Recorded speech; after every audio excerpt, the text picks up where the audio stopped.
Hello students, this is Dipali Garg. Welcome to Study Fusion.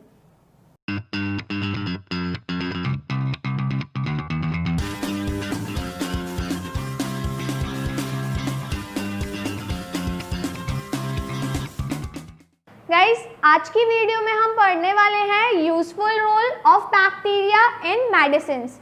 Guys, जो bacterias होते हैं ये मेडिसिन्स में यूज़ करे जाते हैं एंटीबायोटिक, सीरम एंड वैक्सीन्स के प्रोडक्शन में। तो गाइस, इस वीडियो में हम पढ़ने वाले हैं कि जो एंटीबायोटिक्स होती हैं, सीरम होता है और जो वैक्सीन्स बनती हैं वो बैक्टीरिया की हेल्प से कैसे बनती हैं। चलिए गाइस स्टार्ट करते हैं।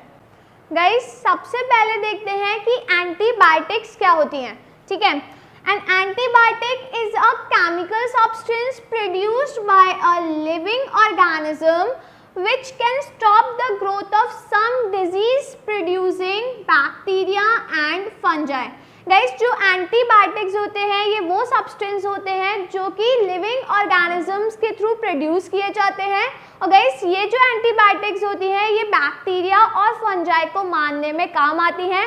वो बैक्टीरिया, वो फंजाई जो डिजीज कॉज करते हैं उनको मारने में काम आती है। ठीक है, तो गाइस याद रखिए कि जो एंटीबायोटिक्स होती हैं ये लिविंग ऑर्गेनिज्म से प्रोड्यूस करी जाती हैं और ये डिजीज कॉजिंग बैक्टीरिया फंजाई को मारने में काम आती हैं। गाइस, एग्जाम्पल हो गए इसके streptomycin, chloromycetin, tetracycline and penicillin. Guys, ये सारी एंटीबायोटिक्स होती हैं। पेनिसिलिन फर्स्ट एंटीबायोटिक है। गाइस, ये क्वेश्चन पूछा जाता है, इंपॉर्टेंट क्वेश्चन है कि फर्स्ट एंटीबायोटिक कौन सी है, तो वो है पेनिसिलिन। ठीक है गाइस, पेनिसिलिन की जो डिस्कवरी हुई थी वो 1929 में हुई थी और इसकी डिस्कवरी करी थी अलेक्जेंडर फ्लेमिंग ने। ठीक है गाइस, अलेक्जेंडर फ्लेमिंग एक साइंटिस्ट है। ये लंदन की लैबोरेटरी में कुछ एक्सपेरिमेंट परफॉर्म कर रहे थे। तो गाइस, इन्होंने नोटिस करा कि एक अनवॉश्ड चाइना डिश थी, उसके ऊपर बहुत सारे बैक्टीरियल्स की ग्रोथ थी। ठीक है, देन गाइस उन्होंने देखा कि जो बैक्टीरियाज थे उनका नंबर कम होता जा रहा था, बैक्टीरियाज की जो ग्रोथ थी वो कम होती जा रही थी। देन उन्होंने नोटिस करा कि उस डिश के ऊपर बैक्टीरिया के अलावा भी एक फंगस था जिसका नाम था पेनिसिलियम नोटाटम। ठीक है गाइस, पेनिसिलियम नोटाटम एक फंगस है। मोल्ड मतलब फंगस। ठीक है गाइस, ये जो पेनिसिलियम नोटाटम था ये एक सब्सटेंस सिक्रीट कर रहा था, तो उस सब्सटेंस की वजह से उस डिश पे जितने भी बैक्टीरियाज थे उनकी ग्रोथ कम होती जा रही थी और बैक्टीरियाज का नंबर कम होता जा रहा था। तो गाइस, इस सब्सटेंस को बाद में नाम दिया गया पेनिसिलिन। तो इस टाइप से फर्स्ट एंटीबायोटिक डिस्कवर हुई थी, जो कब डिस्कवर हुई थी 1929 में, और किसने डिस्कवर करी थी, अलेक्जेंडर फ्लेमिंग ने। ठीक है गाइस, ये जो एंटीबायोटिक डिस्कवर हुई है ये किससे डिस्कवर हुई है, एक फंगस से, और उस फंगस का नाम है पेनिसिलियम नोटाटम। गाइस, ये बहुत इंपॉर्टेंट क्वेश्चन है, ये पूछा जाता है। ठीक है, देन गाइस पेनिसिलिन के बाद फिर जो नेक्स्ट एंटीबायोटिक डिस्कवर हुई थी वो हुई थी स्ट्रेप्टोमाइसिन। गाइस, ये डिस्कवर करी थी सैलमन वॉक्समैन ने। ठीक है, देन इसके अलावा फिर और बहुत सारी एंटीबायोटिक्स धीरे धीरे डिस्कवर होने लगी। तो गाइस, ये जो एंटीबायोटिक्स होती हैं ये डिस्कवर लिविंग सब्सटेंस से ही होती है, बैक्टीरिया फंजाई इनकी हेल्प से ही डिस्कवर होती है। और गाइस, ये जो एंटीबायोटिक्स होती हैं ये बैक्टीरिया फंजाई को मारने में ही काम आती हैं। जो बैक्टीरिया फंजाई डिजीज कॉज करते हैं उनको मारने में काम आती है। ठीक है गाइस, अब हम एक टेबल देखते हैं। इस टेबल में एंटीबायोटिक्स के नेम है, देन गाइस इनके सोर्स ऑर्गेनिज्म के नेम है कि किस ऑर्गेनिज्म के थ्रू ये एंटीबायोटिक डिस्कवर हुई है, एंड डिजीजेस के नेम है जिनको ये जो एंटीबायोटिक है वो ट्रीटमेंट की तरह इस्तेमाल की जाती हैं। तो गाइस, फर्स्ट एंटीबायोटिक है पेनिसिलिन। गाइस, पेनिसिलिन का जो सोर्स ऑर्गेनिज्म है वो पेनिसिलियम ट्राइसोजियम। ठीक है गाइस, जो पेनिसिलियम नोटाटम है ये भी एक सोर्स ऑर्गेनिज्म है पेनिसिलिन का, क्योंकि पेनिसिलियम ये एक जीनस हो गया। ठीक है गाइस, अब इस जीनस की बहुत सारी स्पीशीज हो सकती है, एक नोटाटम हो गई, एक क्राइसोजेनम हो गई, गाइस ये हो गई एक स्पीशीज बहुत सारी होती हैं, ठीक है। तो गाइस पेनिसिलियम एक जीनस हो गया।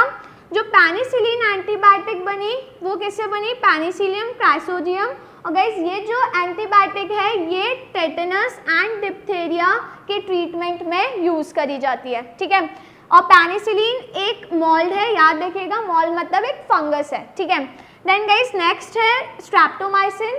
स्ट्रेप्टोमाइसिन का जो सोर्स ऑर्गेनिज्म है वो है स्ट्रेप्टोमाइसिस ग्रीसियस। और गाइस ये जो एंटीबायोटिक होती है ये ट्यूबरकुलोसिस के ट्रीटमेंट में यूज करी जाती है, ठीक है। देन नेक्स्ट एंटीबायोटिक है क्लोरोटेट्रासाइक्लिन। गाइस ये जो एंटीबायोटिक है ये बनी गई है स्ट्रेप्टोमाइसिस ऑरियोफेशियन से, ठीक है गाइस। ये एक बैक्टीरिया है, तो इस बैक्टीरिया के थ्रू क्लोरोटेट्रासाइक्लिन बनाई गई है। और गाइस ये जो एंटीबायोटिक होती है ये टाइफाइड के ट्रीटमेंट में use. Then guys next antibiotic है इराइथ्रोमाइसिन। गाइस ये जो एंटीबायोटिक है ये बनी है स्ट्रेप्टोमाइसिन इराइथीशियस से। और गाइस ये जो एंटीबायोटिक होती है ये रिकेट्सियल फीवर को प्रिवेंट करने में यूज करी जाती है, ठीक है।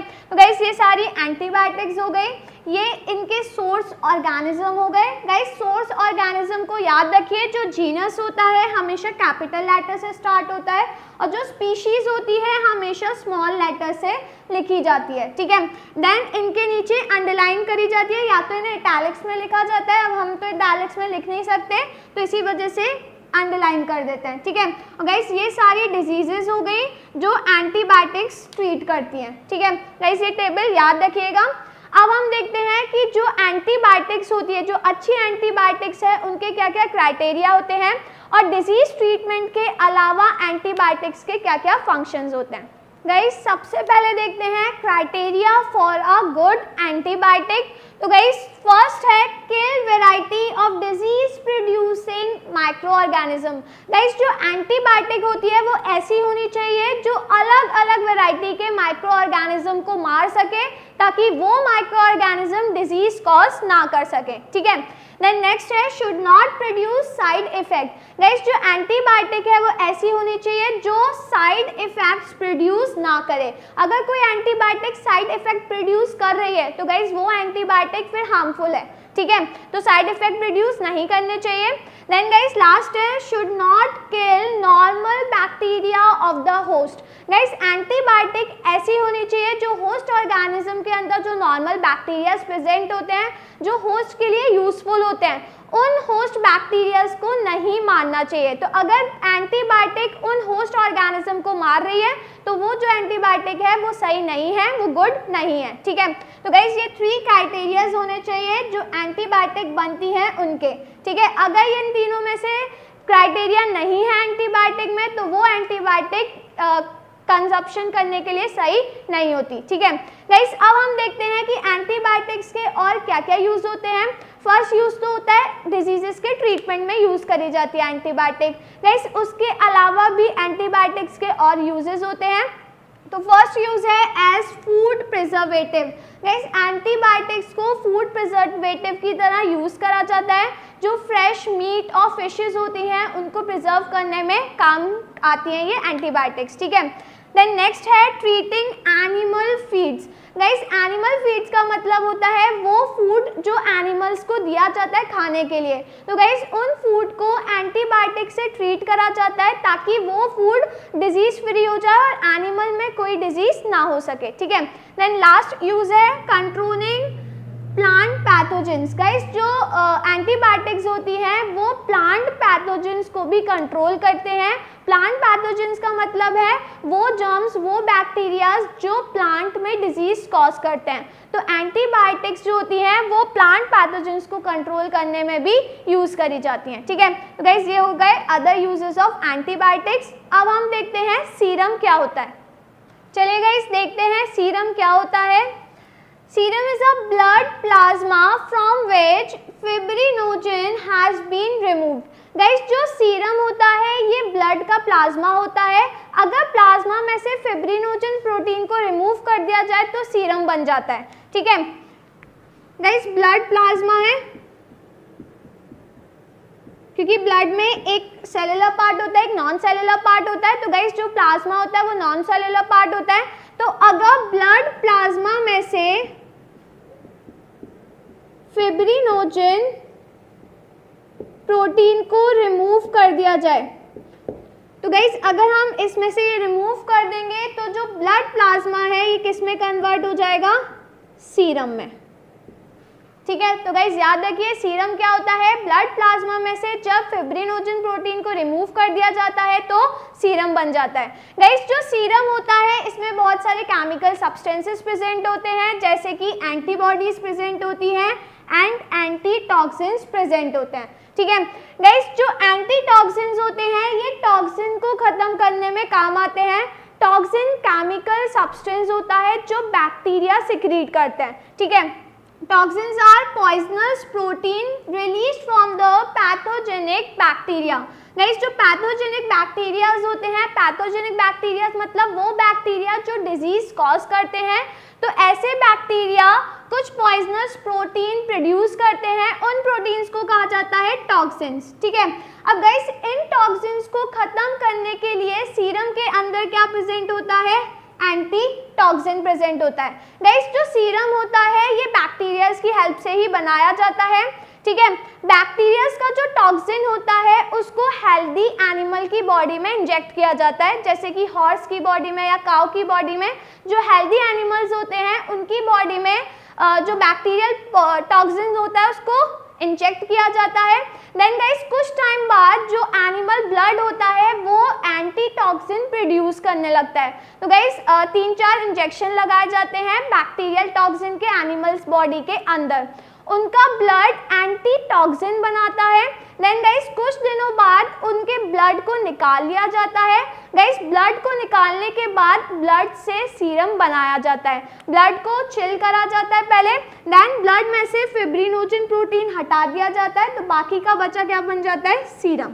ठीक है, और गाइस ये जो सीरम होता है इसके अंदर एंटीबॉडीज और एंटीटॉक्सिन प्रेजेंट होते हैं जो बैक्टीरियाज को मारने में काम आते हैं, वो बैक्टीरियाज जो डिजीज कॉज करते हैं। ठीक है गाइस, एग्जांपल हो गए ब्लड क्लॉटिंग फैक्टर 12। गाइस ये सीरम होता है जो कि हीमोफीलिया ए के अगेंस्ट काम करता है, हीमोफीलिया ए को ट्रीट करता है। ठीक है, एंड फैक्टर 9, गाइस जो फैक्टर 9 होता है ये हीमोफीलिया बी के ट्रीटमेंट में यूज किया जाता है, हीमोफीलिया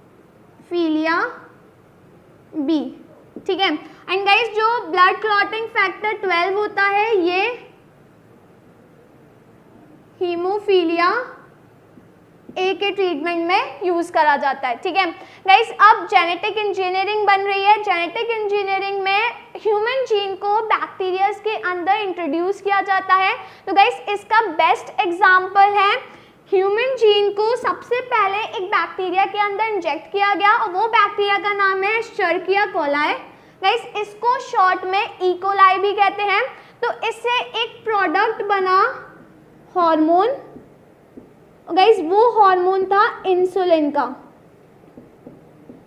हमारी बॉडी के अंदर इंसुलिन बनता है और गाइस इंसुलिन की अगर कमी हो जाती है तो डायबिटीज हो जाती है। ठीक है, अब इंसुलिन को आर्टिफिशियली जेनेटिक इंजीनियरिंग के थ्रू बनाया गया, वो भी किसकी हेल्प से, बैक्टीरिया की हेल्प से। तो गाइस ई कोलाई का जो सबसे बेस्ट प्रोडक्ट अभी तक बना है वो कौन सा हार्मोन बना है, इंसुलिन। ठीक है, तो गाइस याद रखिए सीरम जो होता है वो बैक्टीरियाज की हेल्प से ही बनता है और सीरम के अंदर यूजफुल केमिकल प्रेजेंट होते हैं, एंटीबॉडीज एंड एंटीटॉक्सिन्स, जो कि बैक्टीरियाज को खत्म करने में काम आते हैं और बैक्टीरियाज का जो टॉक्सिन प्रोड्यूस होता है उसको खत्म करने में काम आते हैं। गाइस ये जो टॉक्सिन्स होते हैं बैक्टीरिया के अंदर, ये जो टॉक्सिन होती है ये एक्टिव फॉर्म होती है, बट टॉक्सिन की एक इनएक्टिव फॉर्म भी होती है जिसको कहा जाता है टॉक्सॉइड्स। गाइस ये जो टॉक्सॉइड्स होते हैं ये इनएक्टिव फॉर्म होती है टॉक्सिन की। तो ये जो टॉक्सॉइड्स होते हैं ये भी डिजीज कॉज करते हैं, तो ये चीज़ याद रखिएगा। ठीक है गाइस, ये हो गया सीरम। अब हम देखते हैं वैक्सीन्स क्या होती हैं। चलिए गाइस, तो सबसे पहले देखते हैं कि वैक्सीन्स क्या होती हैं। A preparation consisting of weekend germ और डेड जर्म सब्सटेंस। गाइस जो वैक्सीन होती हैं, वैक्सीन्स में वीकेंड जर्म्स प्रेजेंट होते हैं या फिर डेड जर्म्स प्रेजेंट होते हैं एक पर्टिकुलर डिजीज के लिए। ठीक है गाइस, ये जो वीकेंड जर्म या फिर डेड जर्म्स जो होते हैं एक पर्टिकुलर डिजीज के जो टॉक्सिन्स होते हैं उनको खत्म कर देते हैं। ठीक है, फॉर एग्जाम्पल गाइस वैक्सीन्स बनाई गई हैं कॉलेरा की, टाइफाइड की, मीसल्स की, चिकन पॉक्स की, इन सब की वैक्सीन्स होती हैं। तो गाइज ये जो वैक्सीन्स होती हैं हर एक पर्टिकुलर जो बैक्टीरिया और वायरस होता है उसको ख़त्म करने में काम आता है। गाइज जब भी बैक्टीरिया या वायरस बॉडी के अंदर जाता है तो वो कुछ टॉक्सिन सब्सटेंस प्रोड्यूस करता है। गाइज इन टॉक्सिन सब्सटेंस को ख़त्म करने के लिए एंटी टॉक्सिन्स होते हैं। तो जब वैक्सीन को पर्सन की बॉडी में इंजेक्ट किया जाता है तो गाइज पर्सन की बॉडी एंटी टॉक्सिन प्रोड्यूस करने लगती है और वो एंटी टॉक्सिन को ख़त्म करने में यूज़ की जाती है। ठीक है, देन गाइज जिस प्रोसेस के थ्रू वैक्सीन लगाई जाती है उसको कहते हैं वैक्सीनेशन। तो वैक्सीनेशन देखते हैं क्या होता है, इंट्रोडक्शन ऑफ वीकेंड जर्म और dead germ substances into the body for developing resistance to a particular disease।